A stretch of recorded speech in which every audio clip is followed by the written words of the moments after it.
From JBS Studios in Greater New York, this is the JBS News Update with Tisha Bader. Hi, this is Micah Halpern sitting in for Tisha Bader, and here's the JBS News Update for Friday, October 6, 2023. According to a statement released by the Israeli Ministry of Defense, Israeli Defense Minister Yoav Gallant was invited to visit Washington. The official invitation, which was extended to Gallant by U.S. Secretary of Defense Lloyd Austin, is scheduled to take place sometime in October. During the visit, Austin and Gallant are expected to discuss developing security challenges and opportunities in the Middle East. Also on the agenda will certainly be Iran, China, and Russia. By a significant majority, the United States House of Representatives approved a set of budget-related amendments focusing on domestic security and foreign policy.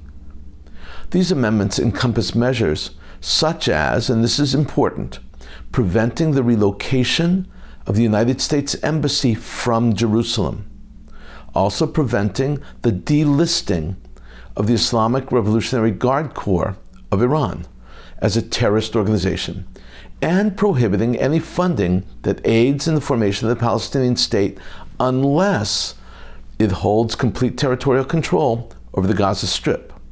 The Gaza Strip is now under the control of Hamas, not under the PA. But not all the amendments were passed. A proposal to terminate funding for the United Nations Relief and Works Agency, UNRWA, was not passed. By 5 votes, they lost that. Russian President Vladimir Putin met with Andrei Nikolaevich Troshev, the new commander of the Wagner Group, or the Wagner Group. In the course of their meeting, the two men discussed the participation of the Wagner Group mercenaries and the whole militia in the war in Ukraine. The Kremlin reported that Russia's Deputy Defense Minister Yunus Bek-Yuvkarov was also in attendance during the meeting.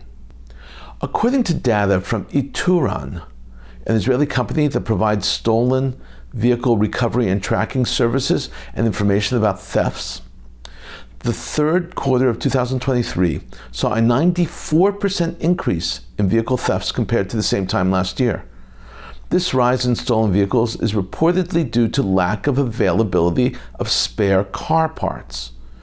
To make up for the shortage, organized gangs of thieves are stealing cars, chopping them up, and selling the car parts. And now for a look at this evening's programming on JBS. At 6, it's a Simchat Torah Service from New York City's Central Synagogue, followed by a Shmini Atzeret service from the Hampton Synagogue. At 8:30, Rabbi Ammiel Hirsch speaks about tolerance. At 9, it's the film The House on Wannsee Street, followed by highlights from the Recharging Reformed Judaism Conference. At 10:30, it's an encore of the services from the Hampton Synagogue, followed by a replay from the Central Synagogue. And coming up next, it's Shlomo Riskin looking at Shmini Atzeret.